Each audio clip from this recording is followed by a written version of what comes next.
사무엘상 22장. 그러므로 다윗이 그곳을 떠나 아둘람 굴로 도망하매 그의 형제와 아버지의 온 집이 듣고 그리로 내려가서 그에게 이르렀고, 환난당한 모든 자와 빚진 모든 자와 마음이 원통한 자가 다 그에게로 모였고, 그는 그들의 우두머리가 되었는데 그와 함께한 자가 400명 가량이었더라. 다윗이 거기서 모압 미스베로 가서 모압 왕에게 이르되, 하나님이 나를 위하여 어떻게 하실지를 내가 알기까지 나의 부모가 나와서 당신들과 함께 있게 하기를 청하나이다 하고 부모를 인도하여 모압 왕 앞에 나아갔더니 그들은 다윗이 요새에 있을 동안에 모압 왕과 함께 있었더라. 선지자가 다윗에게 이르되, 너는 이 요새에 있지 말고 유다 땅으로 돌아가라. 다윗이 떠나 헤레스풀에 이르니라. 사울이 다윗과 그와 함께 있는 사람들이 나타났다 함을 들으니라. 그때에 사울이 기브아 높은 곳에서 손에 단창을 들고 에셀나무 아래에 앉았고, 모든 신하들은 그의 곁에 섰더니 사울이 곁에 선 신하들에게 이르되, 너희 베냐민 사람들아 들으라. 이새의 아들이 너희에게 각기 밭과 포도원을 주며 너희를 천부장 백부장을 삼겠느냐. 너희가 다 공모하여 나를 대적하며 내 아들이 이새의 아들과 맹약하였으되 내게 고발한 자가 하나도 없고, 나를 위하여 슬퍼하거나 내 아들이 내 신하를 선동하여 오늘이라도 매복하였다가 나를 치려하는 것을 내게 알리는 자가 하나도 없도다 하니, 그때 에돔 사람 도액이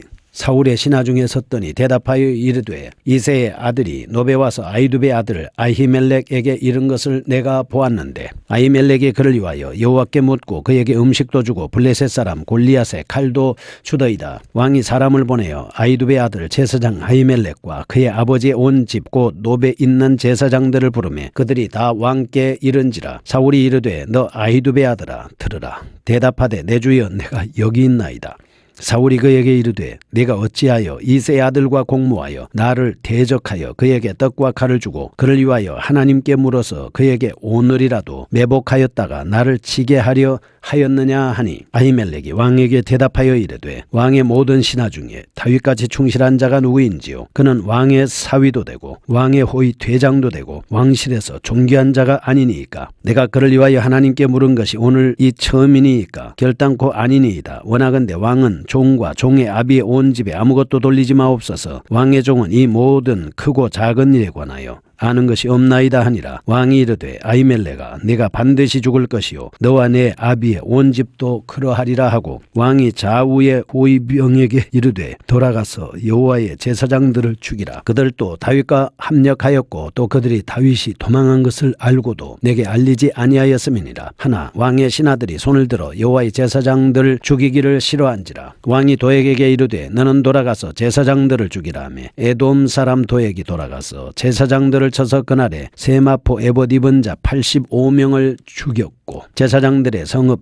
노베 남녀와 아이들과 젖 먹는 자들과 소와 나귀와 양을 칼로 쳤더라. 아히두베의 아들 아히멜렉의 아들 중 하나가 피하였으니 그의 이름은 아비아달이라. 그가 도망하여 다윗에게로 가서 사울이 여호와의 제사장들을 죽인 일을 다윗에게 알림해 다윗이 아비아달에게 이르되, 그날에 에돔 사람 도액이 거기 있고로 그가 반드시 사울에게 말할 줄 내가 알았노라. 내 아버지 집의 모든 사람 죽은 것이 나의 탓이로다. 두려워하지 말고 내게 있으라. 내 생명을 찾는 자가 내 생명도 찾는 자니 네가 나와 함께 있으면 안전하리라 하니라. 아멘. 사무엘상 22장입니다. 21장에서 다윗은 이스라엘 땅 어디에서든지 피난처를 발견할 수 없었습니다. 그래서 오직 하나님만을 자신의 요새로 삼아야만 하는 것을 깨닫는 위기를 맞이했음을 살펴보았습니다. 22장은 다윗이 그의 추종자들과 함께 유대 땅에서 하나님만을 의지하며 피신하기 시작했다는 사실을 언급하고 있습니다. 1절에서 5절은 다윗에게 많은 추종자들이 모여들었습니다. 다윗은 그들과 함께 유다 땅을 거점으로 삼고 있습니다. 둘째, 6절에서 19절은 노베 제사장들이 사울에 의해서 몰살된 사실을 언급하고 있습니다. 셋째, 20절에서 23절입니다. 다윗에게 대단한 비중을 지닌 제사장 아비아들이 오게 된 사실로 이루어지고 있습니다. 21장 10절에서 15절에 의하면 다윗은 블레셋의 가드왕 아기스 앞에서 곤욕을 당한 사실을 말씀하고 있습니다. 1절에 의하면 다시금 이스라엘 땅으로 돌아와 아둘람 굴에 은신합니다. 3절에는 하나님께서 자신을 위하여 예비하신 때를 기다리려고 했습니다. 이와 관련해서 본서 저자는 7절에는 이러한 다윗과 자신의 왕궁에서 온 이스라엘의 절대 왕권을 행사하던 사울 사이에 존재하는 한 가지 날카로운 대조점을 부각시키고 있습니다. 1절과 2절에서 그 대조점은 다윗은 새로운 추종자들을 모을 수 있는 인격적인 흡입력을 가지고 있습니다. 20절에서 23절 보면 사울은 심지어 자신의 주변에 있는 사람들도 제대로 붙잡지 못할 만큼 부도덕했다, 부덕의 소치가 많았다라고 하는 것을 알 수 있습니다. 이러한 대조는 두말할 나위 없이 두 사람의 미래를 넉넉하게 생각할 만하게 합니다. 사람들로부터 얼마만큼 사랑을 받느냐라고 하는 것은 하나님께서 그와 동행하시는지 여부와 결코 무관하지 않습니다. 많은 추종자들이 몰려드는 것이 하나님으로부터 사랑을 받고 있으며 또한 하나님께서 함께 하신다는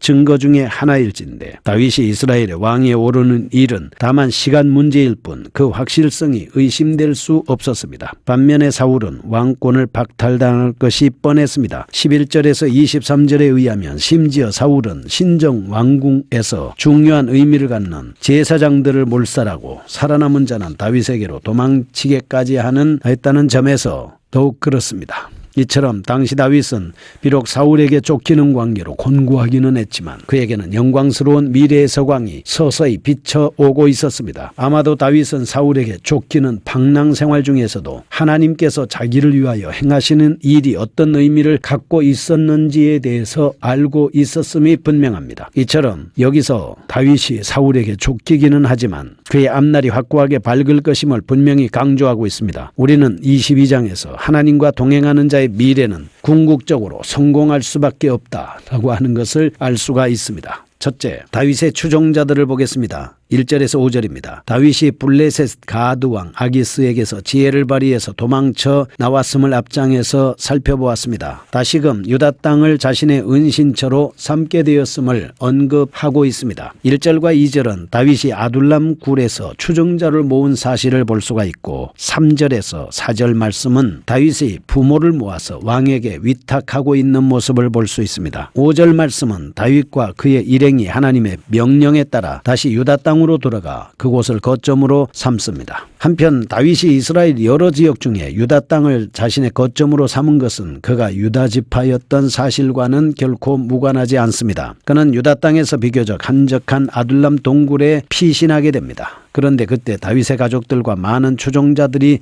아둘람 동굴로 찾아온 데는 목적이 있습니다. 첫째, 계속되는 피신 생활로 인해 곤고에 있었음을 알고 있기 때문에 다윗을 돕기 위해서. 둘째, 1, 2절에 보면 사울로부터 가해질 신변의 위협에서 벗어나기 위함인 것처럼 보입니다. 이처럼 유랑 생활을 하던 다윗에게 많은 추종자들이 몰려온 것은 다윗에게 새로운 힘과 용기를 불어넣어 주기에 충분하였을 것이다. 3, 4절에 보면 다윗은 그 가운데 자신의 부모를 특별히 모압 왕에게 부탁하는 효도의 모습을 볼 수가 있습니다. 아마 다윗이 양친이 사울의 칼을 피해 다윗을 찾아왔지만 다윗과 더불어 각지를 떠돌며 유랑 생활하기에는 너무나 노쇠했기 때문에 다윗이 그들을 특별히 모압 왕에게 의탁한 것은 자신의 증조모 루시 모압 여인이었던 바 쾌히 승낙을 받을 수 있었을 것임이 틀림이 없습니다. 한편 이상과 같이 모든 준비를 갖춘 가운데 하나님의 뜻을 기다리고 있는 다윗에게 마침내 하나님의 계시가 가시라고 하는 선지자를 통해서 그에게 말씀이 전달됩니다. 3절에서 5절, 그것은 곧 아둘람 굴을 떠나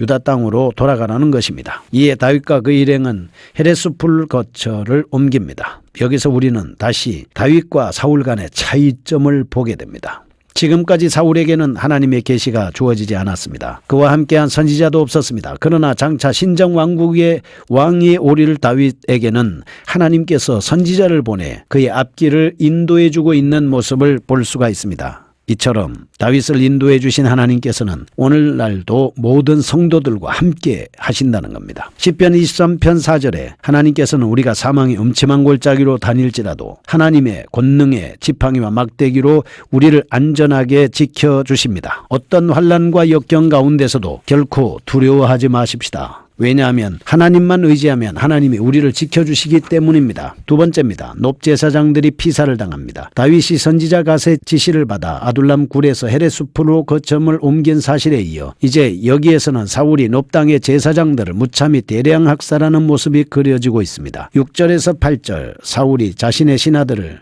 불충성에 대해서 책망하고 9절에서 10절 도액이 사울에게 아히멜렉을 고발합니다. 11절에서 15절 사울의 신문과 아히멜렉의 자기 변호 장면이고 16절에서 19절은 사울의 명령에 따라 도액이 놉당의 제사장과 그의 가족을 죽이는 장면을 말씀하고 있습니다. 8절에서 사울이 신하들로부터 진실한 섬김을 받지 못했으며 그래서 그의 신하들의 충성심을 의심하고 있었다라고 하는 것을 알 수 있습니다. 1, 2절에서 모습은 자진해서 찾아오는 많은 추종자들을 거느리고 있던 다윗과는 매우 대조적입니다. 7절에서 그의 신하들은 모두 사울과 같은 베냐민 지파이었음에도 불구하고 그들이 사울에게 진정한 충성을 하지 않았다는 것은 가히 충격적이라 할 수가 있습니다. 우리는 여기서 사울이 극도의 심리적 병증을 앓고 있다라고 하는 것을 알 수 있습니다. 8절에서 다윗이 자신을 죽이기 위하여 매복하고 있다고 하는 등 과다 망상에 빠져 있었기 때문입니다. 9절과 10절에 그때 그 곁에 있던 신하 중 에돔 사람 도액이 어떤 흑심에서였는지는 알 수 없으나 사울에게 아히멜렉을 고소합니다. 그는 그대로 말한 것이었지만 모든 사람을 의심의 눈으로 바라보고 있던 사울에게는 대단히 심각한 것으로 받아들여졌습니다. 14절과 15절에 도액에게 고발로 인하여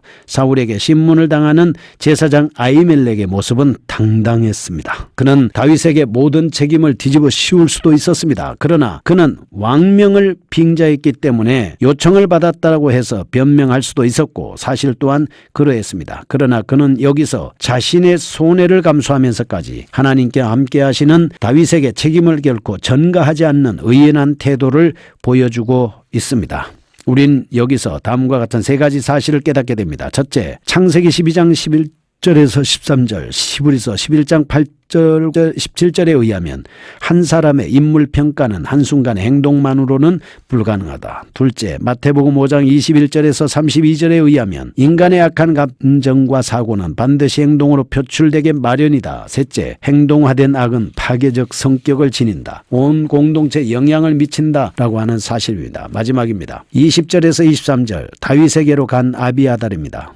사울의 극단적인 증오심이 급기야는 도액의 고발에 의해서 제사장을 대량 학살하는 결과를 낳았습니다. 아비아달은 겨우 살아남아서 다윗에게로 피난 왔습니다. 그가 피난을 올 때에 에봇을 가지고 왔습니다. 그는 심히 위급한 처지에 있는 상황 속에서 살아남을 수 있는 사람 중에 한 명이었습니다. 신정왕국에서 선지자와 함께 제사장은 필수적으로 요구되는 직분이었습니다. 제사장이 말살당하는 상황 속에서 하나님께서는 아비아달을 살려주셔서 우림과 둠밈이 부착된 에봇을 가지고 옴으로써 다윗은 고무적인 힘을 얻을 수밖에 없었습니다. 왜냐하면 하나님은 여전히 다윗과 함께 하신다라고 하는 것을 보여주고 있기 때문입니다.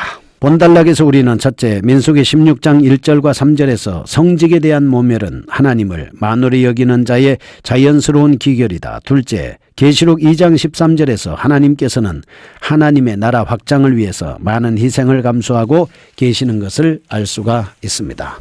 어떤 경우가 있더라도 하나님의 말씀을 지키고 순종하는 저희가 되게 하여 주옵소서. 예수님의 이름으로 기도합니다.